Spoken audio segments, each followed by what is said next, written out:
exactly who you are and exactly who we're supposed to be. Father, we pray for your blessing on this last night. Pray that we would all be attentive, things to be prepared, and help us to really get to the heart of the things that you bless for us in this word. Be with us as we leave from this place tonight as well, and help us to get home safely. In Jesus' name, amen. Okay, let's read the first 4 verses just as to get us back in track of where we were Sunday, and we'll make a few comments there and then we'll move on. It's interesting, as we pointed out Sunday morning, the author, there's no preliminaries, there's no introduction, there's no greetings, it's just bam, I'm going to jump right into this. And he writes, "Long ago at many times in many ways God spoke to our fathers by the prophets. But in these last days he has spoken to us by his Son, whom he appointed the heir of all things, through whom he also created the world. He is the radiance of the glory of God and the exact imprint than theirs." And then if you were reading in John chapter 1 that we mentioned Sunday, "In the beginning was the Word, and the Word was with God, and the Word was God. He is the beginning. He was in the beginning with God, and all things were made through him, and without him nothing was made that was made. In him was life, and the life was the light of men, and the light shines in the darkness, and the darkness did not comprehend it." Similar parallel statement as to the deity of Christ. One Bible scholar wrote that the Old Testament is but the New Testament concealed, and the New Testament is the Old Testament revealed. As we go through the book of Hebrews, we're going to notice tonight how the author will make a point, and he'll back up or defend his point by citing scriptures. Much like when Christ was tempted by Satan, he relied on the scriptures to defend his position. So in those first few verses that we read in the opening of Hebrews, the Son is described as the great prophet, the great priest, and the great king who completed his work and sat down at the right hand of God. It's a super powerful statement. And then the rest of the chapter is really an explanation of that the Son is superior to the angels. You'll notice in those first 4 verses that I just read, it's like one sentence. It just flows as one continual thought. And then it culminates with Jesus being much better, much superior to the angels. It would appear as we read this, and if you look back in history, in the first century, amongst the Jews, there was a fascination with angels. And this fascination just went all through their society. As someone has said, they thought there was an angel behind every blade of grass almost. It was just an amazing thing. But what could this fascination lead us to if we became overly fascinated with angels in relationship to Christ? What could that lead to?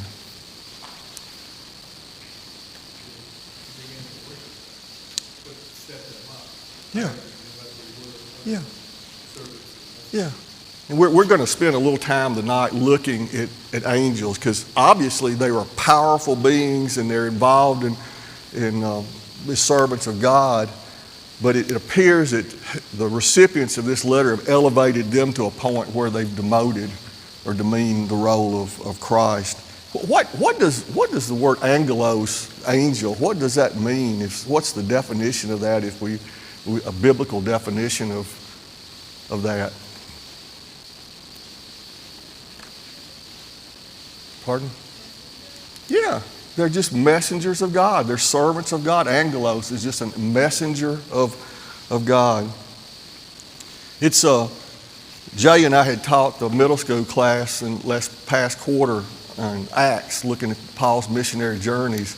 And it's sort of interesting, if you might recall in Acts 23, when Paul has returned from his 3rd missionary journey and he's in Jerusalem and he's accused of bringing a Gentile into the temple, and he's arrested and he's brought before the Sanhedrin and for Ananias, the high priest. And the Pharisees and the Sadducees get into a battle when Paul brings up the resurrection. And it says in verse 7 of chapter 23 of Acts, "And when he had said this, a dissension arose between the Pharisees and Sadducees, and the assembly was divided. For the Sadducees say there is no resurrection and no angel or spirit, but the Pharisees confess both. So there was a kind of a difference of opinion in terms of angels and how they were viewed by the Pharisees and the Sadducees in the first century. But it's a little bit more interesting. We don't read very much about the Essenes, but you might remember the Essenes were that group that were kind of went out into the desert and separated themselves from everyone in the Qumran area where the Dead Sea Scrolls were. They appear to have had a undue fascination with angels and assigned this mystical doctrine of angels and claimed to have a secret list of angels' names. Is just very bizarre. But I mentioned Sunday, they had elevated angels and considered angels to be more powerful than the Messiah. So we see this undue fascination with angels, and as we mentioned Sunday, this mix of Jewish Greek philosophy that seemed to be prevalent in Alexandria, Egypt, had this same view of angels, that they were so high up on the rung towards God that anything human or earthly was below the angels. So as we think about that for a few minutes, where are we first introduced to angels in the biblical account? Yeah. They guard the entrance to the garden after Adam and Eve are exiled from the garden. What about the tabernacle in the temple? What role did I'll say angelic beings play in that? The cherubim in the Holy of Holies, the wings spread out over the mercy seat, and there were depictions of the cherubim, the angelic beings in the temple. So, and then as we think about the Old Testament story, what are some of the events in the Old Testament where angels play a prominent role? What things come to your mind maybe that? Jacob's ladder, yeah. Yeah. The angels, two angels come to rescue Lot and his family from Sodom. Pardon?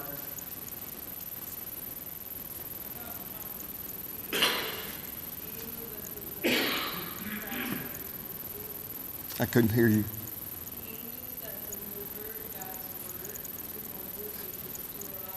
Yes, that was a good point. That's one we don't think about very much. It's in Deuteronomy chapter 33 and verse 2. It says, the Lord came to Sinai with 10,000 saints. That's in the New King James Version. 10,000 holy ones in the ESV and the ASV. But in the Septuagint version, who this author quotes extensively from, and it's very prominent. We don't think about it that much, but the Septuagint is quoted in the New Testament. It said he came with the myriads of angels. So the Jews in the first century held angels in a very prominent. I was thinking about even Joshua. Do you remember when he was going to take over, conquer Jericho, that an angel appeared as the commander of the army? And then we had the angel in the fiery furnace. We see angels stopped Abraham from offering up Isaac. So, I mean, they play this very prominent role. So for us to demean or think lightly of angels is not the point. The point is that they had elevated angels to unduly above Jesus in his role, in his position. What about the book of Revelation? How did John have his revelation? Do you remember from Revelation chapter 1? God sent an angel to present this revelation to his servant John. So we see angels in you might remember in Daniel chapter 9, Daniel prays this magnificent prayer. And then Gabriel comes and he says Daniel, I have come to here to give you insight and understanding. what would you, and we'll conclude our thoughts on angels here, but how would you speak to the power of angels that's described in the scriptures?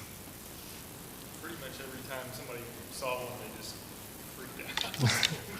And just got numb over it. It was a fearful thing, wasn't it? Even we see John in Revelation. What about in terms, you remember when David conducted a census of Israel? Do you recall that from 2 Samuel? God sent an angel to destroy. One angel could have destroyed all of Jerusalem, and yet Jesus could have called legions of angels to protect him. So angels are mentioned numerous times in the scriptures. They always seem to be present themselves during monumental or epic events in the biblical story. And so when we say they hold this elevated position, it's rightfully so. They're God's messengers. But when we look at the book of Hebrews and the rebuttal that goes to the power of angels, it's obvious or it appears that these first century Christians had placed angels in an elevated position over and above where they should have been in relationship to Jesus and who he was. We said that Sunday that this appears to be a rebuttal to this Gnostic teaching. And I want to suggest to you that this is not unique. If you turn over to Colossians chapter 2, and I'm going to read a little bit, I'm going to read just as verse 16 through 19. Let's look at verse 8 too. Paul seems to have dealt with this, although it's not as a detailed rebuttal as we see here in the book of Hebrews, but he seems to be dealing with some similar false teaching or philosophies. He says, beware lest anyone cheat you through philosophy and empty deceit according to the tradition of men, according to the basic principles of the world and not according to Christ. For in him dwells all the fullness of the Godhead bodily, and you are complete in him who is the head of all principality and power. And then skip down to verse 16. Let no one judge you in food or drink, regarding a festival or a new moon or Sabbaths, which are shadows of the things to come, but the substances of Christ. And then he says, let no one cheat you of your reward, taking delight in false humility and worship of angels, intruding into things which he has not seen, vainly puffed up by his fleshly mind, and not holding fast to the head. There's that same thought of worshiping angels that the Hebrew writer is addressing here in his rebuttal of this error. So let's read. We're going to read verses 4 through 14. That's the text for. Yeah, Dan. I was hoping that just before we move past Sure. the first three verses, Mm-hmm. I could just point out. Okay. Really, I think these first three, and I know we kind of talked about this a little bit on Sunday, but these first three verses are so powerful. What an incredible introduction to this sermon, if you will. And it's interesting because when Paul, in Acts chapter 13, was at Antioch, they had read the prophets. And when they got finished reading the prophets, they asked, is there anyone who has a word of exhortation here? Well, Paul stood up, and for about the next 30 verses, he said what these three verses say. And he really expounded on that. So I almost feel like, even though the sermon in Acts seemed to happen first, this is kind of a summation of his sermon at Antioch. So it's definitely worth reading. It's the point's well taken. Someone said to me how dense Hebrew is. The statements are so compact and so profound that it's amazing. I've often thought if we would just read the start of John, read these few verses, and read the similar passage in Colossians once a week, it would focus our minds on who Jesus is. And they're really powerful. So let's read verses 4 through 14, and then we'll break these down and discuss these and have try and get what the Holy Spirit intended to for us to get out of this. It says, having become so much better than the angels, as he is by the inheritance attained a more excellent name than they, for to which of the angels did he ever say, you are my son, today I have begotten you? And again, I will be to him a father, and he shall be to me a son. But when he again brings the firstborn into the world, he says, let all the angels worship him. And of the angels, he says, who makes his angels spirits and his ministers a flame of fire? But to the Son, he says, your throne, O God, is forever and ever, a scepter of righteousness in the scepter of your kingdom. You have loved righteousness and hated lawlessness. Therefore, God, your God, has anointed you with all the oil of gladness more than your companions. And you, Lord, in the beginning laid the foundation of the earth, and the heavens are the work of your hands. They will perish, but you remain, and they will all grow old like a garment. Like a cloak you will fold them, and they will be changed. But you are the same, and your years will not fail. But to which of the angels has he ever said, sit at my right hand till I make your enemies your footstool? Are they not all ministering spirits sent forth to minister for those who will inherit salvation? So, again, here this starts the rebuttal about the superiority of Jesus to angels. So what are your thoughts about the number of scriptures quoted in these short verses? And what two themes do you see going on in these verses as an overview? We'll get into each verse. Yeah, Jeff. Bob. First of all, when he was seated at the right hand, which is place of honor, what that statement seems to be that he had completed that work of redemption. Mm-hmm. And at that point, he had all authority. I mean, he had all authority. Mm-hmm. And in regards to the angels and how some were elevating them or considering them as imminent to God, equal as God, the difference is that he is the Son, the angels are not. He is the firstborn, which the angels would worship, as the scripture says. And he is God enthroned and anointed angels, we're just merely servants. Mm-hmm. And so he was just trying to establish the fact of his authority. Mm-hmm. And they were just to support him. Yeah. And the passage that says they can either be wind or fire, it's at his bidding, and he can change them whatever needs he needs. So that's where the authority comes in. Yeah. He establishes Jesus as the Son and the authority, and he also in this section shows that the angels worship Jesus and they're ministers, and so he's making these 2 points. There are 7 quotations in this short section, 5 of them from the Psalms, 1 from the prophets, and 1 from the Torah. It's as we just said, it's such a compact statement. And we need to realize that when these little short quotations come from these for the Psalms or the prophets, we need to go back and read the entire text, because the author would have assumed that whoever these recipients are, that they're knowledgeable in the scriptures, and just the phrase would draw your mind back to these powerful statements. So it's the argument is all about the superiority. Yeah, Tom. I think if you were trying to argue for the angels, the problem is you can't find any verses that elevate the angels at all. They are just servants. So if you were trying to argue the opposite side, there's no verses to pull from. No. There's no insinuation, but if you go back to this idea that in the Greek philosophy that material things are are evil and, versus the spiritual things.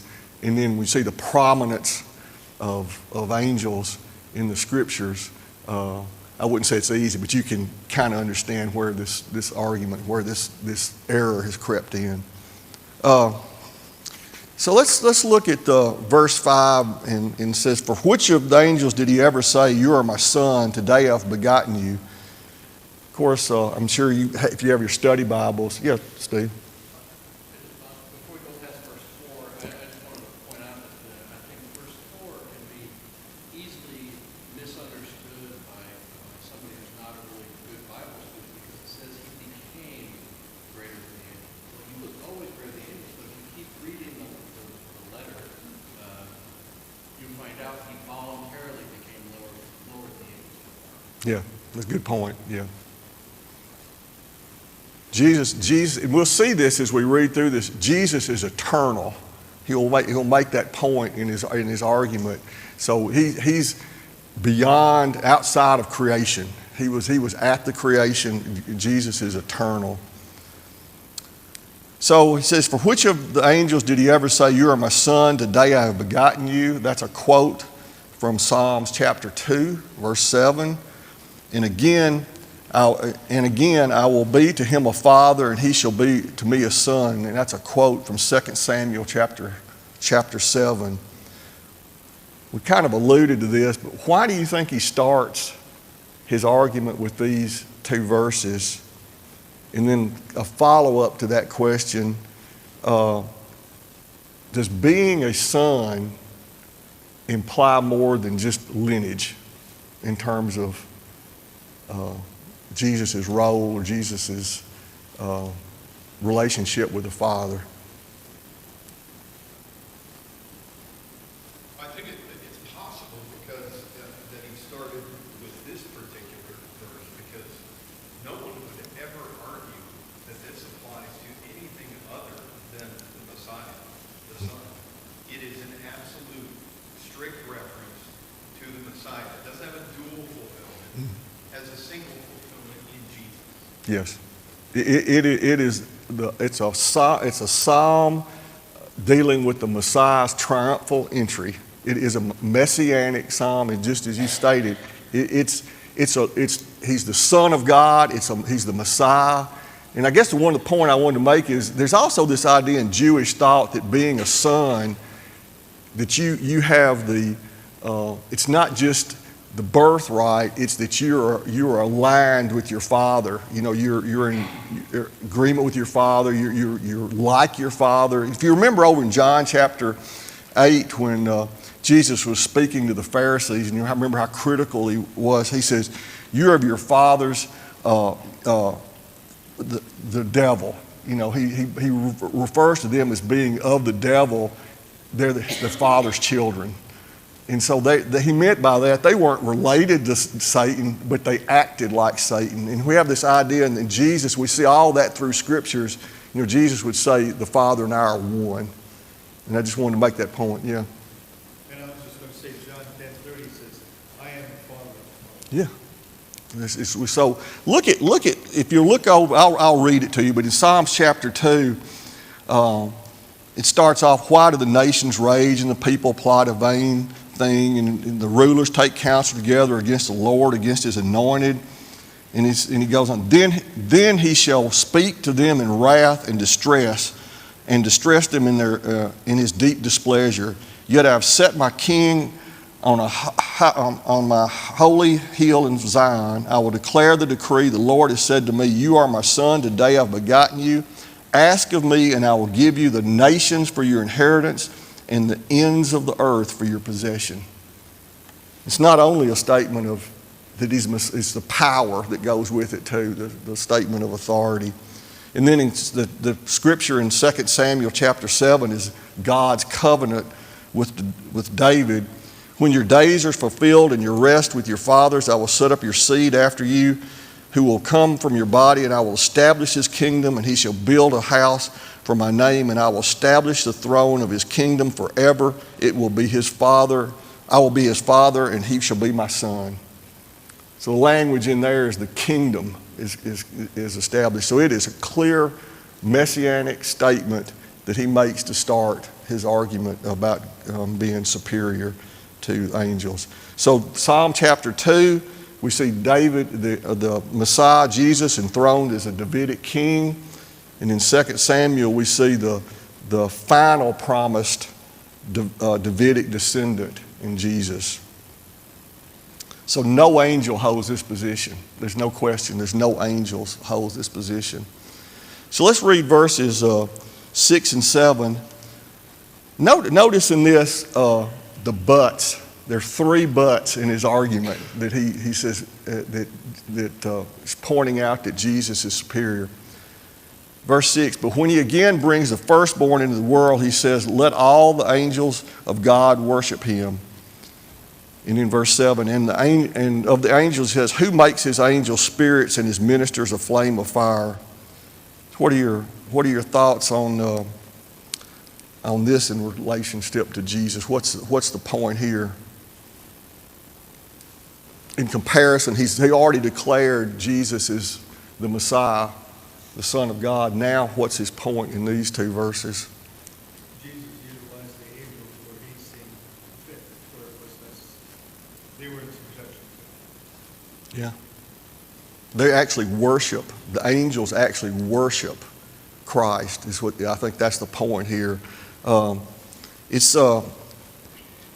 I think, I'm reading from the New King James Version, he says, but when he again, in the ESV, I think if you're reading that version, it says, and again, when he brings the firstborn into the world.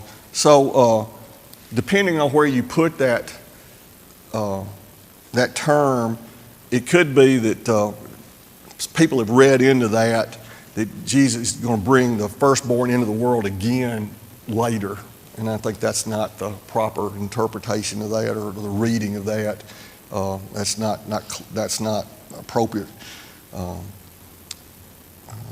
interpretation of that scriptures. It says, let all the angels worship him. That seems to be the closing words of the Song of Moses in the Septuagint version in Deuteronomy chapter 32 and verse 43. Rejoice, ye heavens, with him. Let all the angels of God worship him. Rejoice, ye Gentiles, with his people. Let all the sons of God strengthen themselves in him. For that he will avenge the blood of his sons, and he will render vengeance and compense justice to his enemies, and reward them who hate him. And the Lord shall purge the land of his people. So that seems to be that's where that passage comes from. And then it's a similar thought as we move on in the quotation from Psalms 104 that the author's using there. Jim? Yeah. Paul seems to set the precedence for the supremacy of Christ. In Colossians 1:16 and 17, where it says, whether the thrones of powers or rulers or authorities, all things were created by him and for him. I think, I was thinking about this as you read through this and you look at this as a rebuttal. There are similar passages or defenses in other letters that we read in the New Testament. Because, as you were alluding to, these letters hadn't been all distributed, and it's so much more powerful when we can go to the Old Testament and defend Jesus and who he is, and because that's the prophetic nature of things. And so, yeah, Dan. The fascinating part about this verse, about verse 8, is that a Jew, a traditional Hebrew, would not have probably read Psalm 45 in this context. But the writer of Hebrews informs us and informs the Hebrews that this is actually firstly talking about the Messiah, talking about the Son, because he says, but of the Son he saith. I think there's some conjecture about what the original psalm was talking about. I think most people agree it's talking about Solomon. But again, there's some discussion about that. But it is interesting how we find when the writer application is Jesus. Yes, it's amazing. I think I would have been one, I wouldn't have understood this. I don't think they understood it. But the New Testament writer, through the Holy Spirit, lets us know what the real or the major point of that psalm was. It's interesting as we look at verses 8 and 9. The first quote is from Psalm chapter 45, and I'll read that in just a minute. And then there's a quote from Psalm 102 in verse 10, and it's amazing how those two are brought together by the Hebrew writer, where we might not have put those two things together if he hadn't directed that. So in verses 8 through 12, let me back up just a second. Let me read 8 through 12. But to the Son, he says, your throne, O God, is forever and ever. A scepter of righteousness in the scepter of your kingdom. You have loved righteousness and hated lawlessness. Therefore, God, your God, has anointed you with the oil of gladness more than your companions. So, verses 8 through 12 are portraying a similar argument. So how would you characterize these few statements in comparison to what he's already said?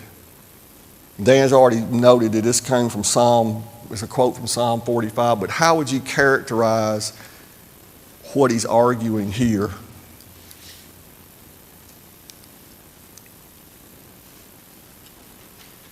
We know Jesus is superior, but in what ways is he arguing that here? He's elevated him to the status of God.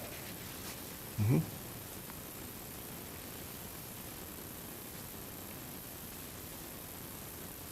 What does the scepter indicate?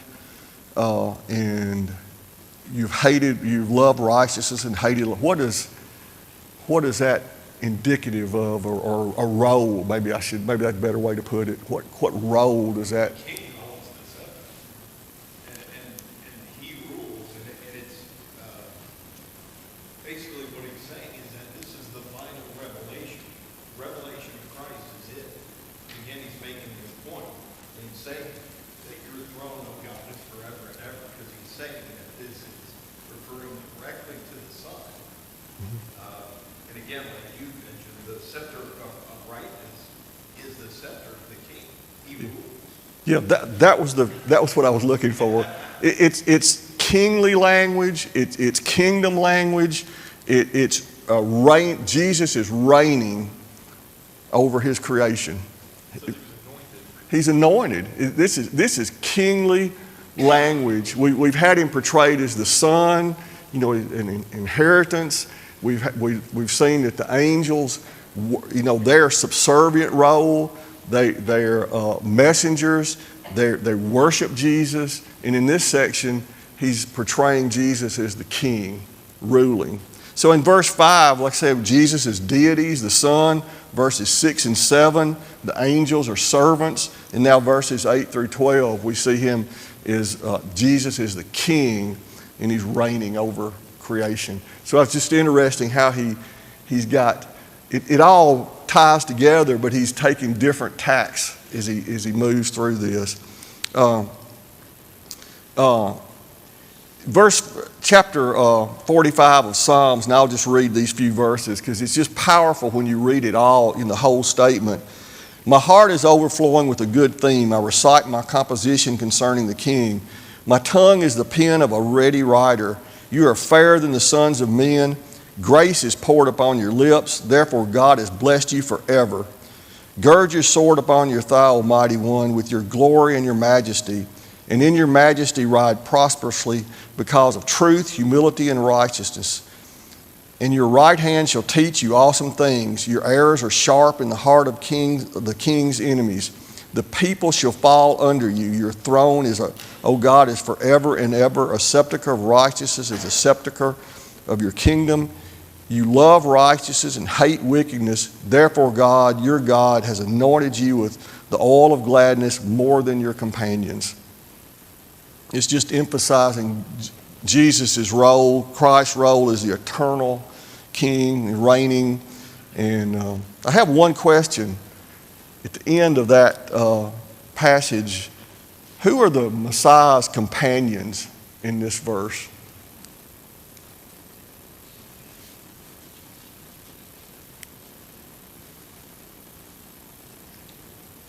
And I don't know that I know the answer for sure.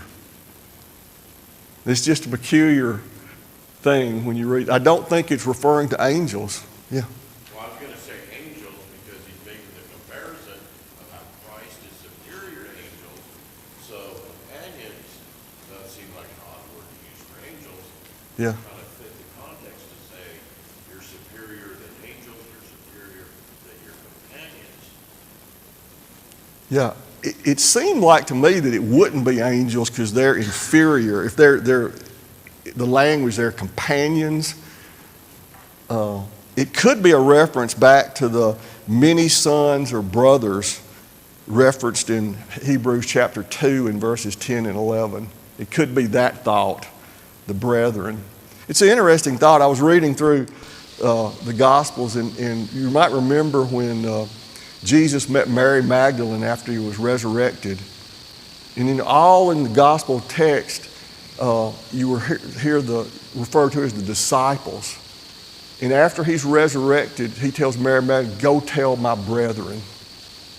I thought that was such a powerful thing to be thought of as Jesus' brethren, Jesus' companions, after he was resurrected and he had fulfilled his role. But I don't know. I was just raising that question because I didn't know who the companions were. Yeah, Dan. I'm interested to know what everybody thinks about the little phrase, therefore God, thy God, hath anointed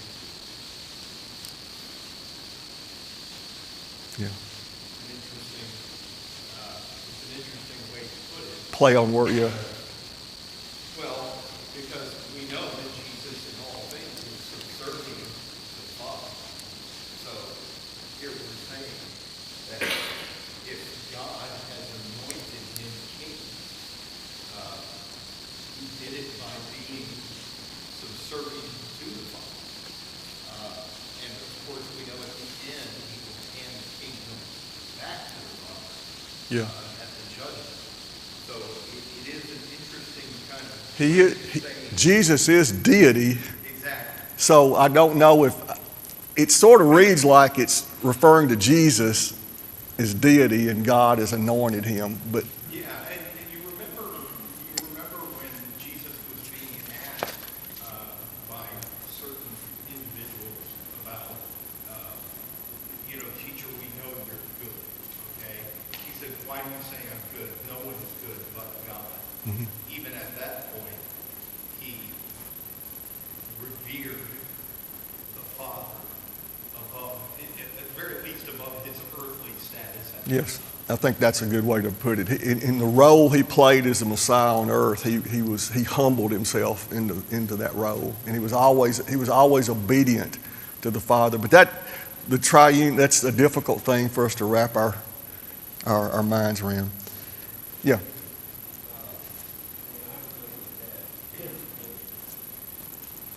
He said right there, but to the Son he says, you're full of God, he called him God. Mm-hmm. And then he clarified in the relationship about your God. So he has a Father. Yeah, there. God is God. And then you go over in John 8:30, short passage says, I and my Father are one. Mm-hmm. Yeah, Jesus was always aligned with God, and he was.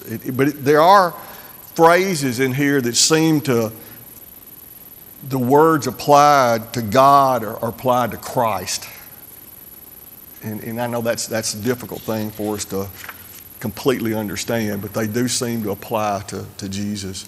So verses 13 and 14. But to which of the angels has he ever said, sit at my right hand till I make your enemies your footstool? Are they not all ministering spirits sent forth to minister for those who will inherit salvation? He's quoting Psalm 110 in this one, but I find it particularly interesting, the comments made. What are your thoughts about verse 14?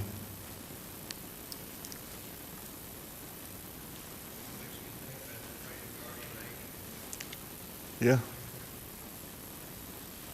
Darrell said it makes you think of a guardian angel. But that's a powerful thing to think that God has given them that role to minister to those who shall inherit salvation. We just don't think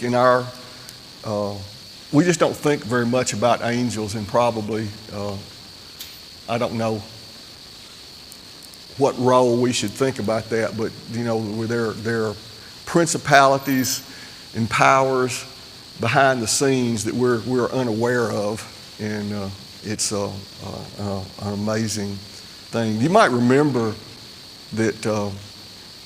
Do you remember with John the Baptist birth? He announced to Zacharias, Gabriel stood in he said, "I am Gabriel who stands in the presence of God, and he was spent to speak to you." That idea, we kind of want to, yeah, go ahead. The scriptures clearly teach the age of miracles have ceased.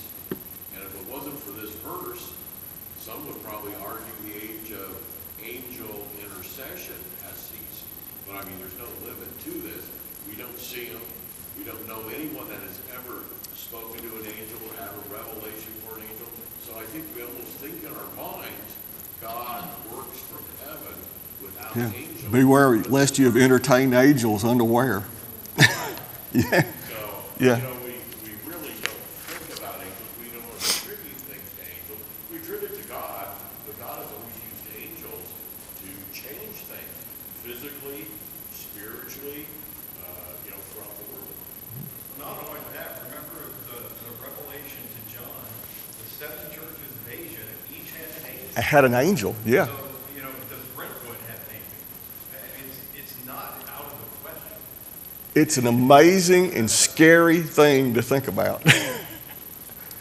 So I guess we'll close our class with this. It's apparent that the recipients of this sermon were maybe overly fascinated with angels or had elevated angels to something that demeaned or lowered Christ in their estimation. What things do we have in our lives that we do Jesus the same way? Yeah. There's another adult class down the hallway that's spending an entire quarter talking about finding Jesus in the Old Testament. I hope they look at this chapter. Yeah. Yeah. Okay, thanks everyone. We're going to pick up in chapter 2 on Sunday morning and look forward to that.